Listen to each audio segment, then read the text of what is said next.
நம்ம மேலே போனோம்னா இதுதான் நம்ம ஹிஸ்ட்ரி ரயில்வே, அதாவது இந்தியாவில் ரயில்வே ஹிஸ்ட்ரியை போய் தெளிவாக போட்டிருக்காங்க.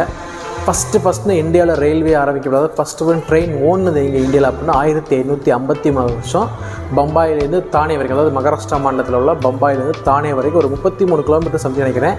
அது வரைக்கும் ட்ரெயின் விட்டுருப்பாங்க. அதான் இந்தியாவோட ஃபஸ்ட்டு ட்ரெயின் சொல்லுவாங்க. அதோட ஃபோட்டோகிராஃபி போட்டிருக்காங்க. பக்கத்துலேயே பார்த்திங்கன்னா நம்ம தமிழ்நாட்டில் முதல்ல ட்ரெயின் ஓடுனதை பற்றி பெருசாக போட்டிருக்காங்க. 1856 தமிழ்நாட்டில் வியாசர்பாடி, அதாவது வியாசர்பாடியிலேருந்து வாலாஜாபாத் வரைக்கும் போயிருக்கு.